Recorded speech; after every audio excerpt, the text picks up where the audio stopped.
여러분 안녕하세요. 피트입니다. 피트의 시크릿 노트, 피트의 시크릿 노트 이 교환을 가지고 여러분들하고 최종 마무리 학습을 할 수 있도록 하겠습니다. 지금 이 교환은 지금 이 교환은 초심자들을 상대로 한 건 아닙니다. 주 타겟을 어느 정도 학습이 되신 분들 최종 정리용으로 만든 거기 때문에 초심자들은 실제적으로 좀 따라오기가 쉽지 않을 수 있습니다. 그렇지만 합격을 위해서는 지금 시크릿 노트 안에 들어가 있는 문제들은 다 풀어낼 수 있어야 하기 때문에 여러분들이 잘 따라오면, 그리고 여기에 있는 내용들을 다 마스터하시면은 100% 합격이 보장이 된다. 이렇게 말씀을 드리고 싶습니다. 그리고 한 가지 공지사항이 있는데요. 네이버 카페에 그 검색을 피트의 손해평가사 합격 보장, 피트의 손해평가사 합격 보장이라는 카페가 있습니다. 여기에 들어가시면 모의고사 오해분, 그 다음에 비단주머니, 피트의 시크릿 노트, 이 세 가지를 패키지로 해가지고 판매를 하고 있습니다. 관심이 있으신 분들은 카페, PP의 손해평가사 합격부자 이곳에 방문하셔서 주문을 하시면 될 것 같습니다. 지금 제가 이때까지 책을 만들고 그다음 유튜브 강의도 하고 블로그를 통해서 여러분들하고 만나기도 하고 그렇게 하면서 나름대로는 여러분들한테 그 좋은 평가를 받았다 이렇게 생각을 하고 있습니다. 그랬기 때문에 지금 판매되고 있는 모의고사 5회분이라든지 비단주머니, PTA 시크릿 노트 이건 그야말로 비밀 비행기, 꼭 승리를 위한 중요한 도구가 되지 않겠느냐 이렇게 생각을 합니다. 여러분들 모의고사 5회분 이게 단순한 모의고사가 아닙니다. 왜냐하면 모의고사를 통해서 시간 관리를 할 수가 있고, 두 번째는 이 모의고사는 적중률 높은 모의고사 이렇게 보시면 되겠습니다. 아예 이 모의고사 5회분 총 100문제는 여러분들이 갈아 마셔서 고사장에 가야 합격이 됩니다. 그래야 합격률 5% 안에 들어갈 수가 있는 겁니다. 그리고 비단주머니는 각 각 품목별로 대표 문제를 선정을 해가지고 여러분들이 근행감 있게 시험 당일까지 공부할 수 있도록 구성을 해놓은 아주 핵심적인 교환입니다. 그래서 우리가 엄청난 양의 어떤 이론서 내용을 가지고 이걸 시험을 준비를 하는데, 직과전을 공부하다 보면 가축이 걱정되고, 가축 공부를 하다 보면 논밭작물이 걱정이 되고, 돌았으면 까먹고 그런 부분들이 너무너무 강하기 때문에 가장 핵심적인 대표 문제를 비단주머니 안에 녹여놨습니다. 그래서 이 비단주머니가 여러분들 평상시에 직장이든지 도서관이든지 거기서 균형감을 가지고 여러분들이 학습할 수 있도록 해뒀다. 이렇게 말씀을 드리고 싶고요. 그 다음에 피트의 시크릿 노트 같은 경우는 올해 11회 시험에 확실하게 출제 가능한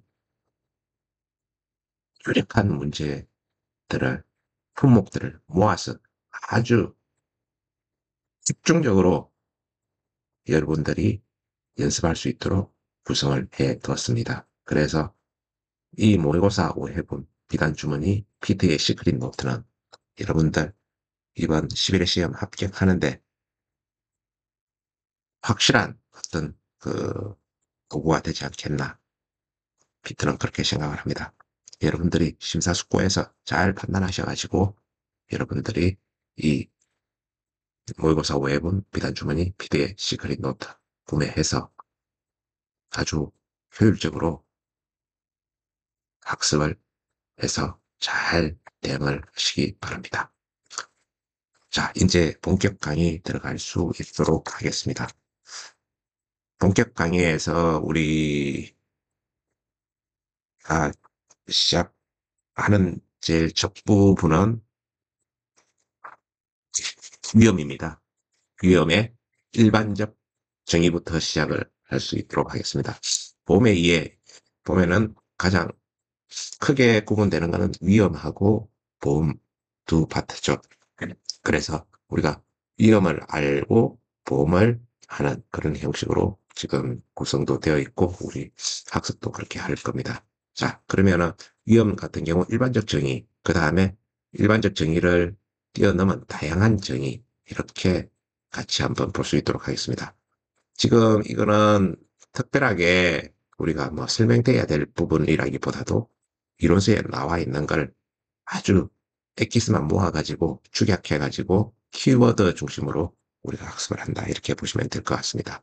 자, 위험의 일반적 정의, 앞으로 안 좋은 일이 일어날 수 있는 가능성, 그걸 얘기합니다. 그 다음에 위험의 다양한 정의, 5가지가 있는데 이거 살펴보면 손실의 기회, 손실의 가능성, 불확실성, 실제 결과와 기대했던 결과와의 차이, 기대와는 다른 결과가 나올 확률, 이게 어떤 다양한 정의가 될 것입니다. 자, 위험과 관련되는 개념, 위태, 손인, 손해.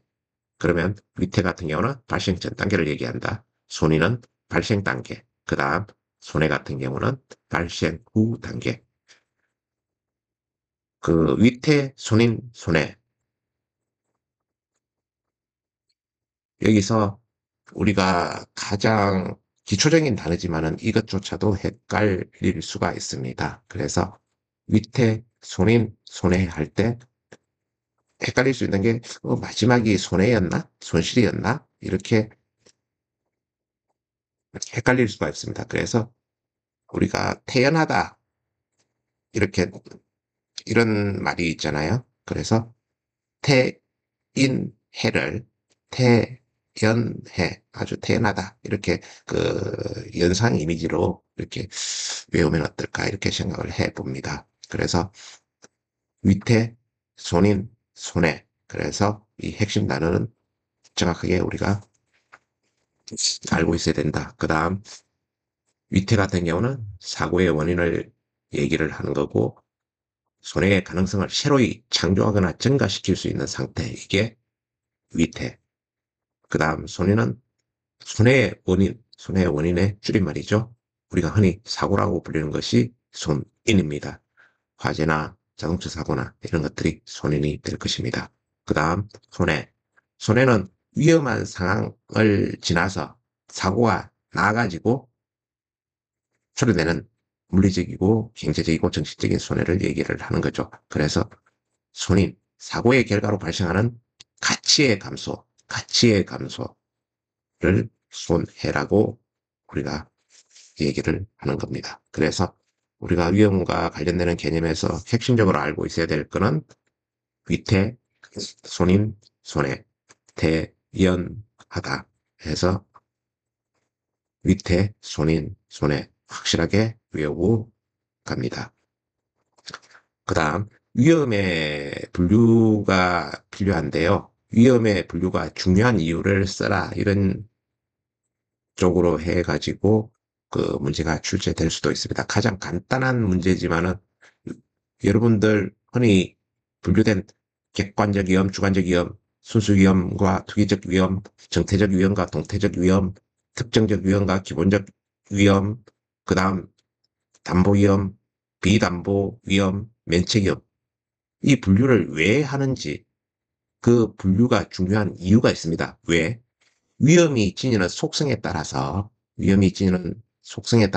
보험이라는 사회적 경제적 장치를 통해 증가할 수 있는지 판가름하기 때문입니다. 결국 이 분류 자체 이유는 보험이라는 것에 그 증가할 수 있는지 그것을 판가름하기 때문이다. 이렇게 보는 거죠. 그래서 분류를 크게는 4가지. 그 다음 보험자의 책임 부담 여부에 따라서 또 세부적으로 세 가지 이렇게 구분을 하는데요. 일단 위험의 분류 자체를 어떻게 할 거냐.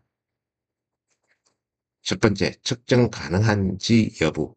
위험이 측정 가능한지 여부에 따라서 객관적 위험하고 주관적 위험으로 나눈다. 객관적 위험은 확률, 표준 편차 등을 통해 측정이 가능한 위험을 얘기합니다. 그 다음 두 번째, 주관적 위험은 개인의 특성에 따라 평가가 달라져서 측정이 곤란한 위험을 얘기를 하는 거죠. 그 다음 두 번째 분류 기준, 손실과 이득의 공존 여부에 따라서 순수 위험하고 투기적 위험 이렇게 나눕니다. 순수 위험은 손실만 있고 기회는 없는, 이득의 범위가 이득은 하나도 없고 제로고 손실만 무한대인 거, 그걸 순수 위험이라고 얘기를 하죠.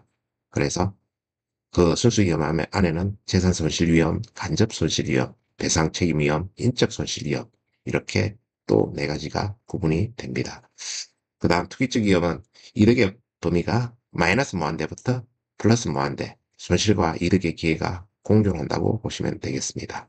그 다음 시간의 경과에 따른 변화 여부로 정태적 위험하고 동태적 위험 이렇게 구분합니다.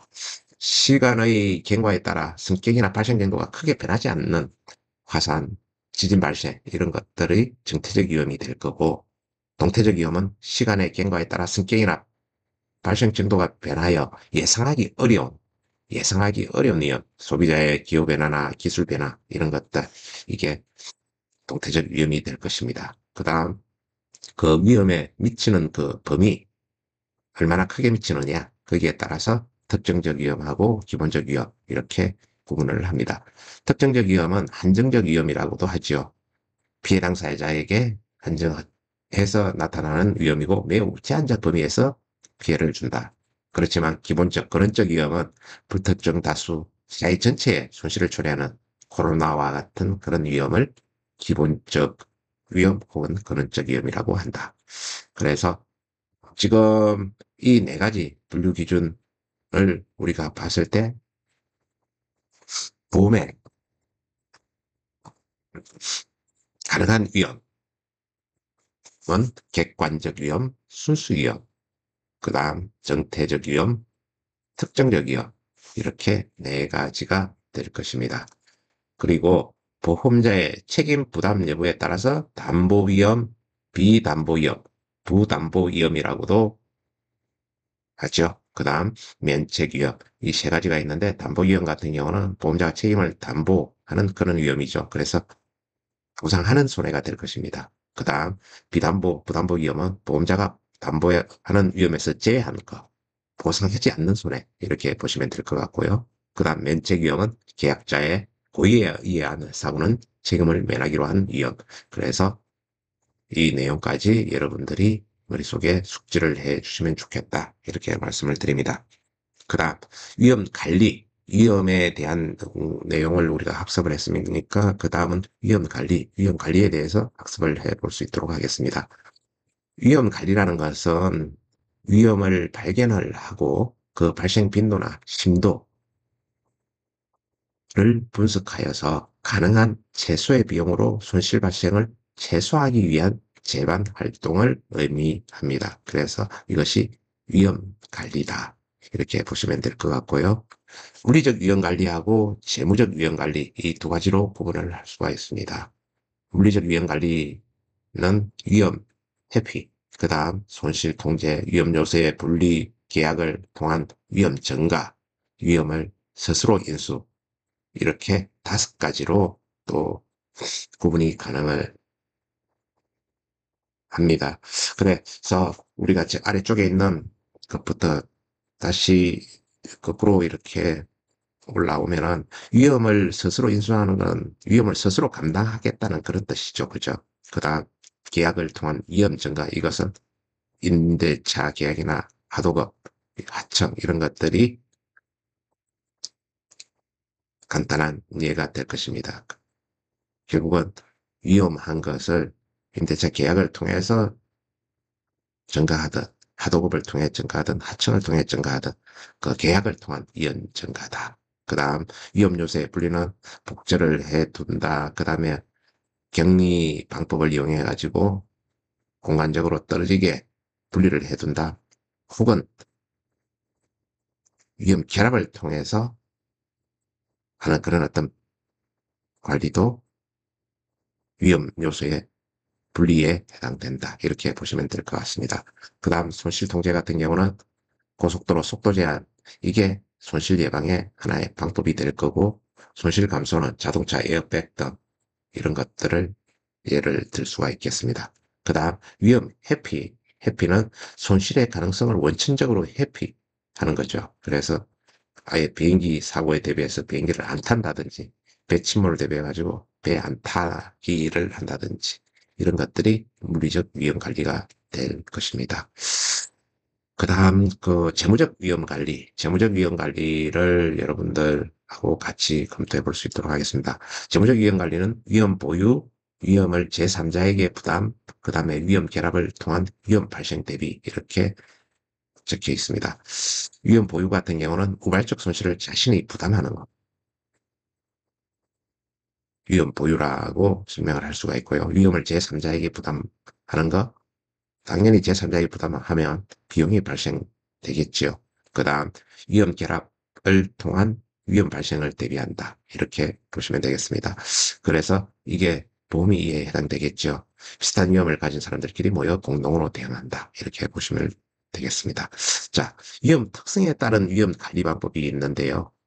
손실 규모하고 발생 빈도가 낮은 경우는 위험 관리 방법은 보유입니다. 그 위험을 보유한다는 말이겠죠.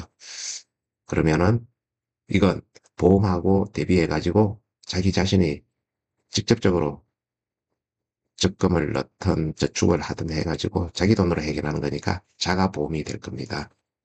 그 다음 손실의 빈도는 낮지만은 발생 손실의 규모가 큰 경우 외부의 보험기관에 보험을 가입함으로써 개인이나 조직의 위험을 증가하는 게 이 방법이 전가를 통한 위험 관리 방법입니다. 흔히 우리가 가입하는 그 보험이 위험 관리의 방법이 될 것입니다. 그 다음 발생 빈도가 높지만 손실 규모가 상대적으로 작은 경우 경제적인 것이 손실 통제입니다. 손실 통제.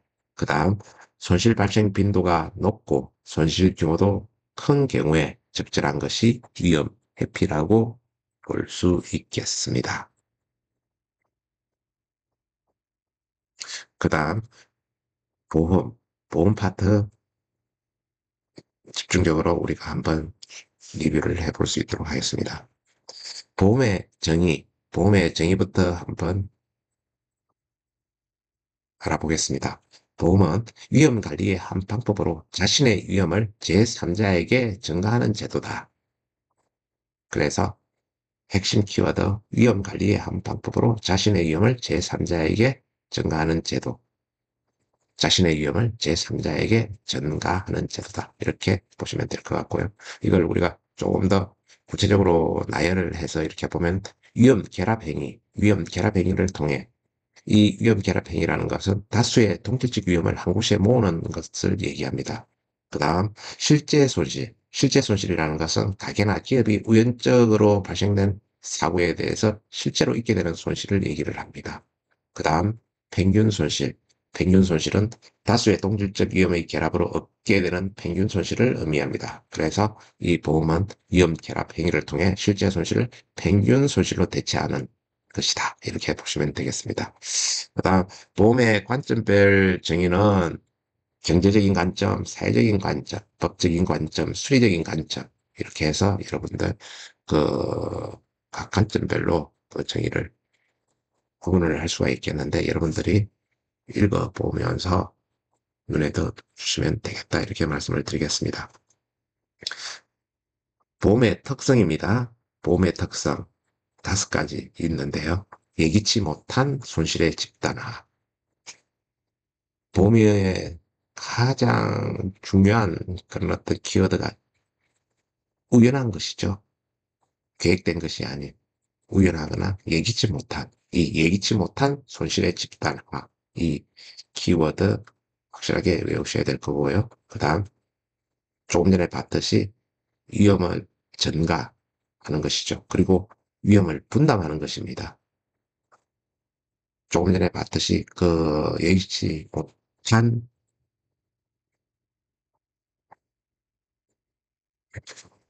손실의 집단화. 이 내용을 봤을 때 이 집단화는 분담을 의미하고 손실 회복을 보다 더 용이하게 해주는 그런 어떤 부분이 있죠. 그 다음, 빈도는 낮지만 규모가 커서 스스로 부담하기 어려운 힘을 보험자에게 전가해서 위험에 보다 효과적으로 대응한다. 위험 전가.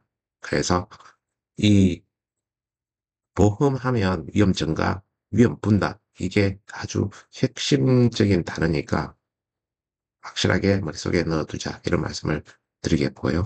그 다음, 보험의 특성 중에 또 한 가지가 실제 손실에 대한 보상이죠. 손실을 원상 회복하거나 교체할 수 있는 금액으로 한정해서 보상을 통해 이익을 보는 경우는 없다. 그렇게 보셔야 될 겁니다. 그 다음, 대수의 법칙 혹은 평균의 법칙이라고도 하죠. 표본이 클수록 결과가 점점 예측된 확률에 가까워진다는 통계학적 정리를 얘기합니다. 계약자가 많을수록 보험자는 정확하게 손실을 예측할 수 있겠다. 이렇게 보시면 될 것 같습니다. 그 다음, 보험의 성립 조건. 보험의 성립 조건은 총 6가지가 있죠. 손실의 우연적 발생, 그 다음 동질적 위험의 다수 존재, 그 다음 한정적 손실, 경제적으로 부담 가능한 보험료, 그 다음 비재난적 손실, 확률적으로 측정 가능한 손실. 이거 머리글자 따가지고 손동환 씨 경비를 확 줄여 성조기 6개를 삽시다. 이렇게 암기 팁을 만들어 둔 게 있는데요. 다음 강의에서 여러분들하고 같이 해볼 수 있도록 하겠습니다. 일단 보험의 성립 조건, 보험의 특성, 이거는 문제 출제가 유력한 그런 것들이니까 여러분들 이건 확실하게 대비를 해야 된다. 이런 말씀을 드리겠습니다. 그 다음 보험의 순기능, 보험의 역기능입니다. 보험의 순기능은 투자 재원 마련, 자원의 효율적 운영 기여, 불안 감소, 신용력 증대, 손실 회복, 안전의식 고치 이렇게 보시면 될 것 같고요. 보험의 역기능, 보험의 역기능은 사업 비용이 발생한다. 보험 사기의 증가가 하나의 역기능이다. 손실 과장으로 인한 사회적 비용이 초래된다. 이게 보험의 역기능이라고 하겠습니다. 그 다음 재보험의 기능입니다. 재보험의 기능 4가지가 있는데 위험 분산, 그 다음 원보험자의 인수 능력 확대로 마케팅 능력을 강화한다. 그 다음 경영의 안정화를 꾀할 수 있다. 그 다음 신규 보험 상품의 개발을 촉진한다. 이렇게 보시면 될 것 같습니다. 지금 여러분들하고 쭉 위험하고 보험에 대해서 한번 같이 읽어봤는데요. 여러분들 한번 눈을 한번 좀 감아보시죠. 그리고 눈을 감고 제가 하는 얘기 한번 들어보실까요? 지금 여러분들 머릿속에 이제는 하나씩 하나씩 말씀을 드려보겠습니다. 보험의 성립 조건이 6가지가 있는데 여러분들 머릿속에 이미지화 시켜야 됩니다. 보험의 성립 조건 6가지 있었는데 뭐였지? 본인이 직접 써내려갈 수 있어야 됩니다. 그러면은 무조건적으로 외우는 게 아니라 그 성립 조건 중에 하나,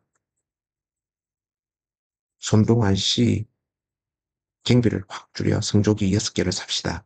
이 암기 팁이 자연스럽게 여러분 머릿속에서 회전할 수 있도록 만들어줘야 됩니다. 그래서 확실하게 그 키워드 중심으로 학습을 함에 있어서 이론서에서 확실하게 설명해주는 이런 부분들을 통해서 여러분들이 학습을 해야 되니까요. 이제부터 눈을 뜨고 본인의 필기를 해 보십시오. 시험 출제 될 수밖에 없는 것들, 어떻게 공부를 해야 될지를 키워드를 가지고 여러분들이 서브노트를 만들어서 대비하십시오. 첫 번째는 보험의 성립 조건입니다.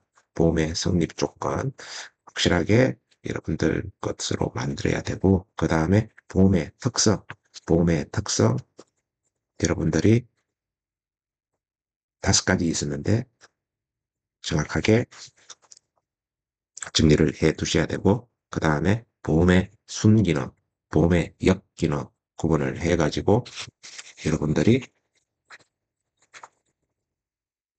정리를 하셔야 된다. 그 다음 역선택하고 도덕적 해이. 역선택이란 무엇이냐? 도덕적 해이란 무엇이냐? 간단하게 서술하라.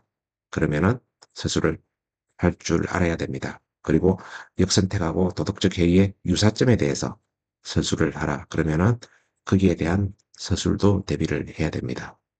그래서 역선택과 도덕적 해이의 차이점, 역선택과 도덕적 해이의 유사점, 서술하라. 이렇게 하면은 이것은 15점짜리 문제가 될 수도 있는 그런 어떤 구조입니다. 여러분들이 학습하시는 데 있어가지고 답지를 작성할 때 이론서하고 동일하게 이렇게 완벽하게 이렇게 답을 적어낼 수는 없잖아요. 그러니까 본인이 생각할 때 내가 채점자다 이렇게 생각을 했을 때 이 정도 키워드가 들어갔으면 채점자가 점수를 줄 수밖에 없을 것이다.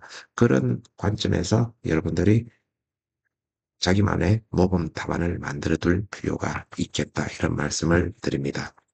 그래서 지금 보험의 이해 같은 경우는 최소 5점, 그 다음 최고 15점까지 점수가 안배가 될 겁니다. 암기 파트니까 가능하면 여기에 보험의 이해 파트에서 나오는 거는 10점이면 10점, 15점이면 15점 다 획득할 수 있도록 준비를 해야 될 겁니다. 그리고 이거는 별도로 본인이 만든 서브노트를 가지고 전철안이든지 버스안이든지 또 어떤 여행지를 가더라도 조그마한 쪽지, 독서카드나 이런 것들을 잘 활용해 가지고 특별하게 시간을 안배를 하지 않고 짜투리 시간 이용해 가지고 학습하는 게 효과적이지 않겠느냐, 피트는 그렇게 생각을 합니다. 자, 여러분들 오늘 학습하신다고 고생 많이 하셨고요. 여러분들 합격하는 그날까지 열심히 공부해서 좋은 성과를 낼 수 있기를 기원합니다. 고맙습니다. 피터였습니다.